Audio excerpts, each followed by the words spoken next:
দুর্গাপূজার একেবারে শেষ মুহূর্তের প্রস্তুতি, আইনশৃঙ্খলা পরিস্থিতি সব মিলিয়ে এখন আমরা বিস্তারিত জানবো। সহকর্মী আলামিন হোসেন এই মুহূর্তে বরিশাল থেকে আমার সাথে রয়েছেন। আলামিন, কালকেই ষষ্ঠী পূজার মধ্য দিয়ে সবচেয়ে বড় দুর্গোৎসব শুরু হতে যাচ্ছে সনাতন ধর্মাবলম্বীদের। একটু জানাবেন আজকে বরিশালের মণ্ডপ ঘুরে কি দেখলেন, আর অবশ্যই খুবই গুরুত্বপূর্ণ বিষয় আইনশৃঙ্খলা পরিস্থিতি কি, কোনো শঙ্কা কাজ করছে কিনা কারো মনে?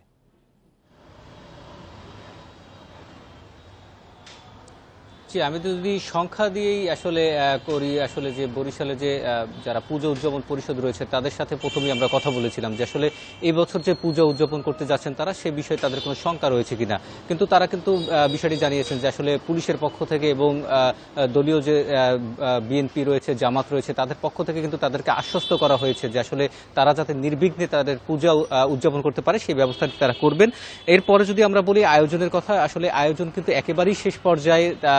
গতকাল রাতেই কিন্তু সব ধরনের আয়োজন পূজা উদযাপন পরিষদ বা মন্দির কমিটি যারা রয়েছে, যা আয়োজক যারা রয়েছে, তারা তাদের যে প্রস্তুতি সেই প্রস্তুতি কিন্তু সম্পন্ন করেছেন।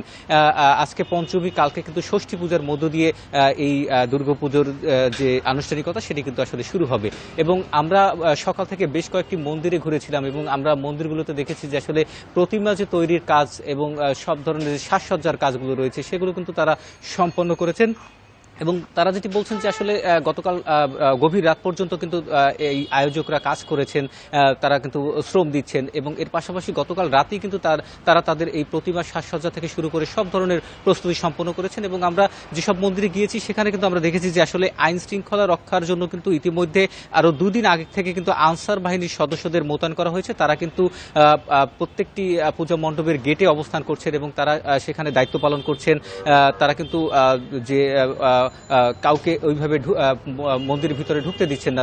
আনুষ্ঠানিকতা শুরু হলেই কিন্তু আসলে সবাই মন্দিরে প্রবেশ করতে পারবে। সেক্ষেত্রে এখন কিছুটা রাখা হয়েছে যে যাতে করে যে কোনো প্রকার অস্থিতিশীল পরিস্থিতি সৃষ্টি না হয়। এবং এর পাশাপাশি আমরা বরিশাল মেট্রোপলিটন পুলিশের সাথে কথা বলেছিলাম, তারা যেটি জানিয়েছে যে আসলে আইন শৃঙ্খলা বাহিনীর সদস্যদের কিন্তু এই পুজো উপলক্ষে ফোর্স বাড়ানো হয়েছে, টহল জোরদার করা হয়েছে এবং অন্যান্য যে আইন শৃঙ্খলা বাহিনীর সদস্য রয়েছে তাদেরকেও কিন্তু এইতে নিয়োজিত করা হয়েছে এবং তারা কিন্তু টহল দিচ্ছেন, পাশাপাশি গোয়েন্দা সংস্থা কাজ করছে। সব মিলিয়ে কিন্তু আসলে আইন শৃঙ্খলার চাদরে বরিশালকে ঢেকে রাখা হয়েছে। এবং বরিশালে একটি তথ্য যদি জানিয়ে রাখি, আসলে বরিশালে 87টি পূজা মণ্ডপে বরিশালে পূজা অনুষ্ঠিত হচ্ছে। এর মধ্যে কিন্তু আসলে বরিশালের মহানগরে 45টি মণ্ডপে পূজা অনুষ্ঠিত হচ্ছে। তো সব মিলিয়ে যেটি দেখা যাচ্ছে যে আসলে একটি সুষ্ঠু সুন্দর পরিবেশে বরিশালে পূজা উদযাপন হবে এমনটাই প্রত্যাশা করছেন হিন্দু সম্প্রদায়ের যারা রয়েছেন এবং যারা পূজা আয়োজন করছেন, পূজা উদযাপন পরিষদ যারা রয়েছেন তারা।